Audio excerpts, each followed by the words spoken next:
Hey guys, you've noticed you probably noticed already a change of scenery. I'm not recording this in my room like I normally do.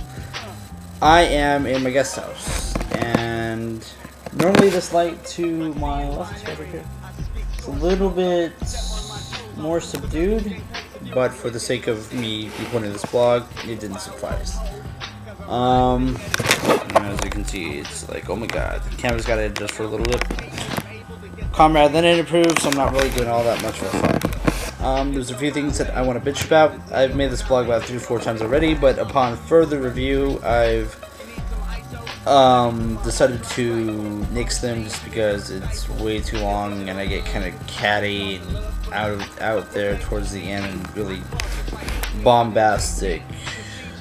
So there's the past few weeks, or the past few blogs leading up to this point, have really been about me bitching about my situation, bitching about how much my life sucks ever since my return to Yuma. And tonight I kind of want to go on the offensive with some of the things that I've been noticing, some of the things that have been taking place the past few weeks. One of the biggest ones I'd have to say is the amount of people getting married here in Yuma that are my age. One of my really good friends, Adam Murford, he just got engaged to Diana Duarte. I guess his girlfriend, that as far as I know, he's been going out with her for a month and a half, maybe 2 months at most, but that's pushing it, probably a month and a half.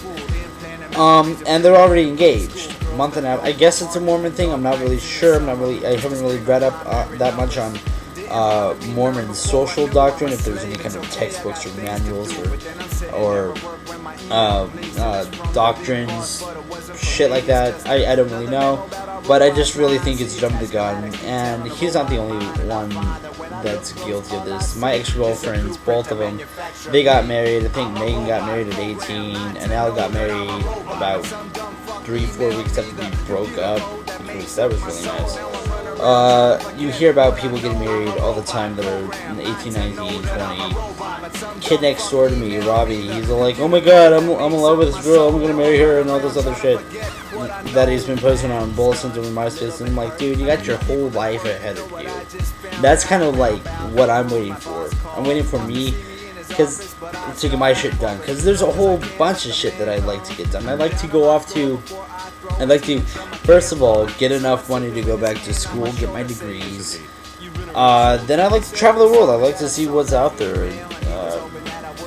A younger me would have said I would like to spread my seed around like an Alaskan sea trout, but the more mature me today says it's not really worth it, because no, in response to girls, no matter how hot they are, there's usually one or two, one person. There's always one person that's sick and tired of dealing with their shit. And I agree with that 100%.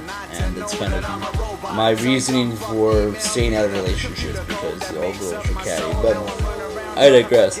There's a ton of things that I'd like to get into. I'd like to go visit Japan. I'd like to go visit Okinawa and some of the karate schools there, like Shurite, Nahate. I'd like to go visit Master Kisei in Okinawa. I'd like to go visit Tokyo and see all the kind of shit that they got going on there. I'd love to visit Novosibirsk. I'd love to visit Pripyat and Chernobyl. I'd love to visit Moscow and St. Petersburg and Vladivostok. I'd love to go to Russia. I'd love to go visit Europe. Am I gonna get all this shit done? Probably not.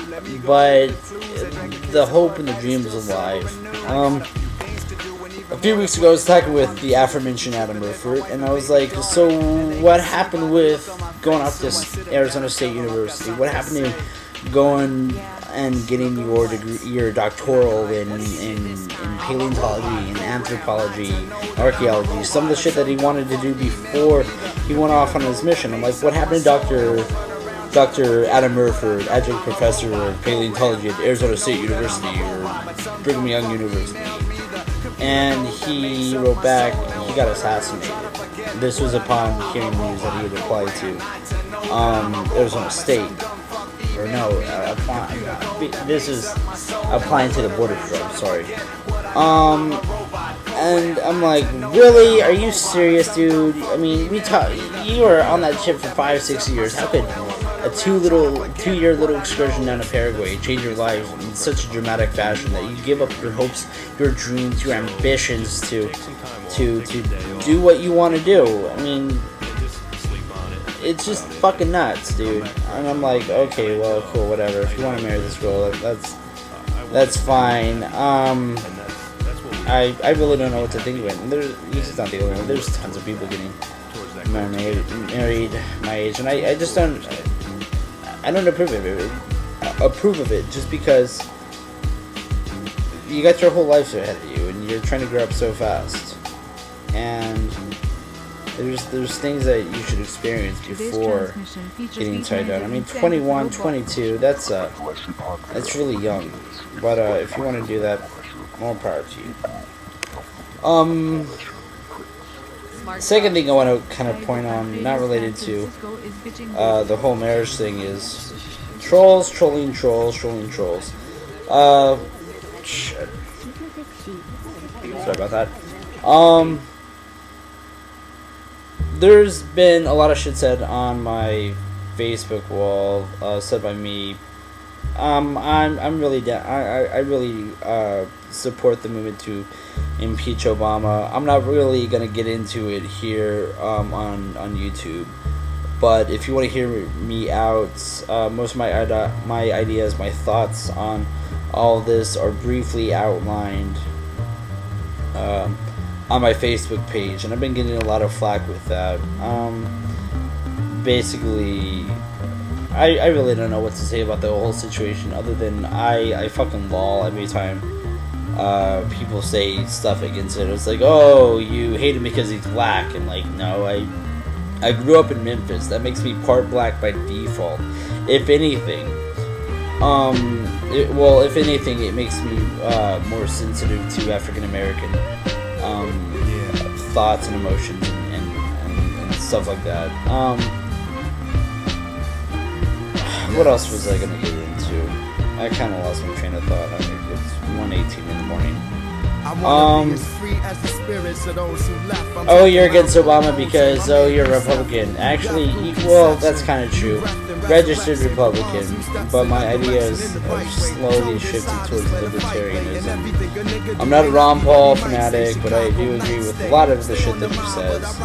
I think if you are going to impeach Obama, I think that's someone in line with libertarian policies instead of the dual-party Democrat-Republican. Because neither of them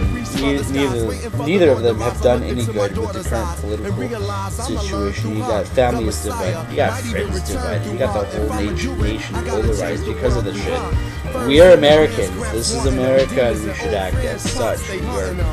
We are the United States of America, not the separatist states, not the seditionist states of America. We are one and the same. Morgan Freeman brought up a good point. I saw a video of his that he did with Mike Wallace in 2020. They were questioning the validity of a Black History Month, and he put it best when he says Black history is American history. And I'm like, you know what? That could be applied across the board. Any kind of Latino history. I mean,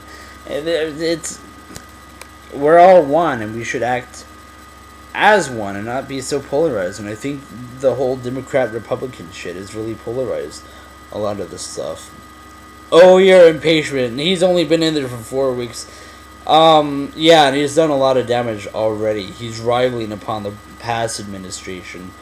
But I've already said enough on my Facebook wall. It's just some people are just hilarious to use their own arguments against them to force them into using ad hominem attacks and different fallacies and shit. It's hilarious when you really don't have to lift a finger to negate these arguments and make them see that, oh, you know what, I'm not trying to like piss into an ocean of piss or get involved in a pissing contest. It's just hilarious how some people react to showing opposition to what's been a somewhat pop culture-ish kind of campaign. So I'm hitting upon the 10-minute mark, so I will leave it at that. Peace.